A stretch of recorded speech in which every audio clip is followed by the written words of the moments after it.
Puro pa mga solid subscribers, no? So ngayon guys, ang papanoorin po natin yung mga updates po natin mga 5, no? So, very big shoutout po kay Miss O, no? Let's go. So ito, ang papanoorin po natin ito kay, ito yung title niya is, Flo G Revelation on SB19 Pablo, no? Ano kaya ito guys, no? Ano kaya? Actually, kahit ako hindi ko alam kung ano po itong revelation ni Flo G dito. Is this a collaboration?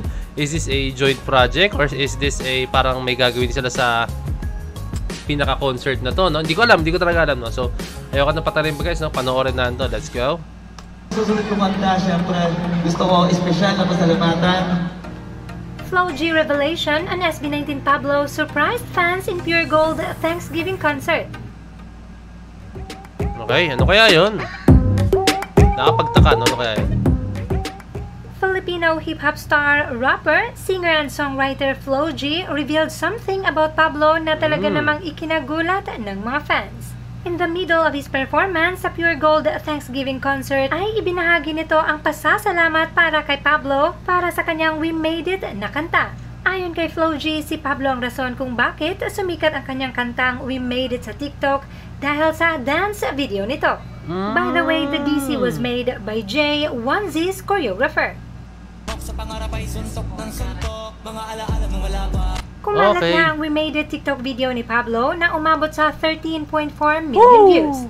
At ngayon nga ay umabot na sa 1.8 million posts ang naturang We Made It Dance Challenge. Kasi susunod kumanta, syempre, gusto ko espesyal na pasalamatan si Pablo ng SB19. Susunod kumanta, siya kahilan kung bakit nakasama sa TikTok.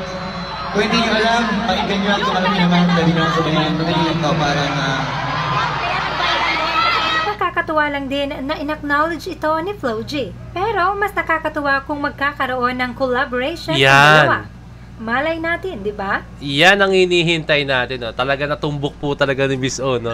Yan ang hinihintay natin. Sana magkaroon sila ng collaboration, no? Tapos ngayon, di ba?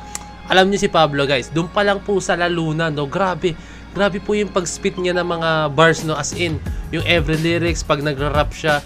Guys, alam niyo si Pablo, pag bumibitaw siya ng lines as in, hindi siya awkward pakinggan, no? Talagang natural lang po talaga, no?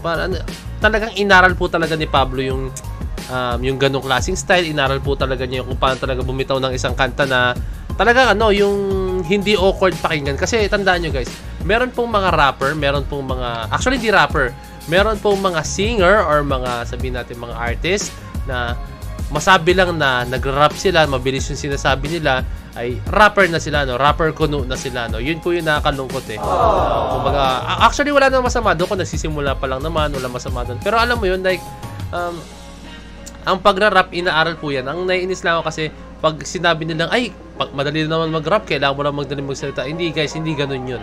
Mahirap po mag-rap guys, as in, mahirap po talaga. Darating dyan yung part na yung rap kasi unlike sa kanta, hindi ko minamali din yung sa yung kanta, yung mga four-liner na kanta lang tapos chorus na, four-liner, tapos kanta ulit, chorus na, tapos verse na.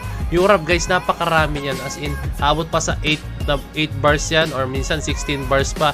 So napakarami mong i-include, no? So yung isang sentence, minsan nga 1 second lang yun or 2 seconds lang yun, no? Sa rap, no? Kaya napakahirap po no? Unlike po talaga sa pagkanta is yung 4 lines or sabihin nating 4 bar setup na mga ganyan is talagang lang siya, tatagal po siya ng kahit sabihin natin mga 20 seconds, no? Ganyan, di ba? So ang laki ng pagkakaiba niya talaga sa pagkanta, sa pagra-rap, no? Kaya ayun, para sa akin lang is talaga siya, ibang-iba po talaga siya, no? So sakto rin po yung sinabi ni Miss O, no?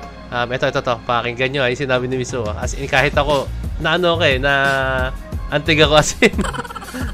ito. Tuwa lang din na in-acknowledge ito ni Flo G. Pero mas nakakatuwa kung magkakaroon ng collaboration ang dalawa. Yan! Nakakatuwa kung magkakaroon ng collaboration ng dalawa. No? Sino ba naman ang hindi maghahangad na ang ating pinuno and then si Flo G is magko-collab po sa isang kanta, no? Napakaganda nun makita guys, no? As in, isa yun sa mga pangarap ko since I'm a very big fan syempre na SB19 and syempre I'm a very big fan din po ni Flo G, no? Alam niyo yan, sa mga nakapanood po ng aking mga reaction videos, madalas ako gumagawa ng reaction video kay Flo G kasi napaka-humble po talaga ni Flo G guys, napaka-humble, no? Binanggit ko na to sa isang reaction video ko, no? Si Flo G guys, may kakilala ko or katrabaho ko na na-meet na niya si Flo G, no? As in, na-meet niya si Flo G. Sobrang humble po talaga ni Flo G, guys. As in, kung nakikita niyo sa kanya is ganito, nakikita niyo na ano siya, maangas siya tingnan on stage, tapos naka-bling-bling, lahat ng yan. Guys, off-cam and then pag nasa baba siya ng stage, sobrang bait po ni Flo G. Ibang klaseng tao, no? Hindi mo akalain na, ay si Flo G pala to, ba't sobrang bait? Parang hindi mo akalain na ganito kataas na tao, tapos sobrang bait na. At the same time, guys, sa ating mahalima, no? Napakabuti po ng puso ng ating mahalima. Nakita niya naman, di ba, yung mga ginagawa nila and off-cam. Talagang, ayun na sila. Natural lang sa yung pinapakita nila, no?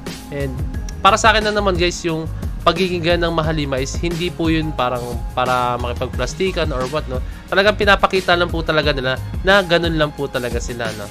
Napaka-bait, napakabuti po ng ating mahalima, no? So, okay, may panoorin pa tayo, no? Okay, tingnan natin to. SB19 receives gifts from SpongeBob. Ano to? From SpongeBob and Nickelodeon themselves. Oh, wow! Ayos yun, ha?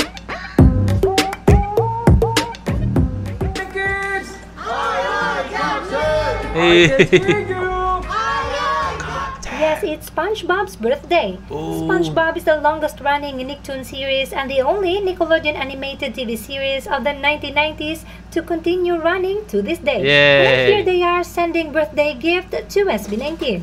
Hey! Letter from SpongeBob. Yee! Sana ako rin. Oh, what's inside? What's inside? SpongeBob SquarePants. Not only that, SpongeBob SpongeBob's SquarePants. official TikTok account has also commented on SB19's unboxing video of the gift from one SB to another. Yee! They have also reposted this video to their TikTok account. As we all know, SB19 is one of the nominee for Favorite Asian Act category in Nickelodeon Kids' Choice Awards Wow. 2024. This nomination from Nickelodeon itself acknowledges the fact that SB19 is locally and, most of all, internationally known. Guys, Nickelodeon, isa po yan sa mga company or networks na sobrang laki po talaga, guys. No? Isa yan sa mga childhood, basta mga childhood days ko talaga na pinapanood ko. SpongeBob SquarePants, napakarami. Isa pa nga na pinapanood ko dyan, yung Kel and Kelly something yata, hindi ko maalala. Yun, sama ba? Kel and Kelly ba yun? Nickelodeon, Kel and Kelly? Hindi ko maalala eh. Basta yung dalawa sila. Ayun, Keenan and Kel. Yan, pinapanood ko yan sa Nickelodeon, guys. As in, sobrang fan ako niyan nung nilabas yan sa Nickelodeon. Tapos, ang dami, hindi ko na maalala ng iba eh. Alam ko yung Rugrats, guys, sa Nickelodeon din yun, no? Tingnan nga natin. Alam ko, Nickelodeon yun, guys, eh. Tama nga, Nickelodeon nga yung Rugrats, guys. Isa mga pinapanood. Meron pa kayang game, eh. Sa PlayStation, no? Grabe. Marami akong pinapanood dyan, as in.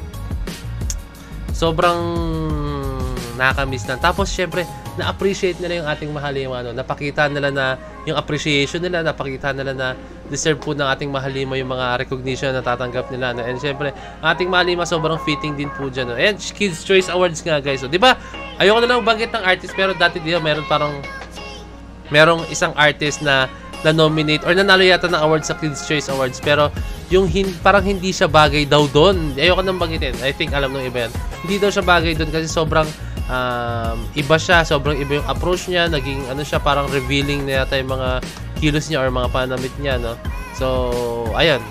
Parang may time na ganun, no? Hindi ko na maalala. Pero ang ating mahalima kasi is very fitting po sa mga ganyan kasi sobrang, ano sila eh, sobrang universal eh. Kasi hindi sila ganun kaano talaga. Talagang napakamakulit, sobrang family friendly. Tama yung term ko, no? Basta sobrang sobrang fitting sila sa mga kabataan as in, napakagandang example ng ating mahalima. So, hindi ako nagtataka kung bakit yung Nickelodeon is inawardan po sila ng ganyan or parang niregaluhan ng ganyan kasi sobrang deserve nila, guys, no? So, napakagandang role model ng ating mahalima. So, yun lang, guys, no? Kindly like, comment, share, subscribe to DC Point of Signing Out. Peace! Let's cheat!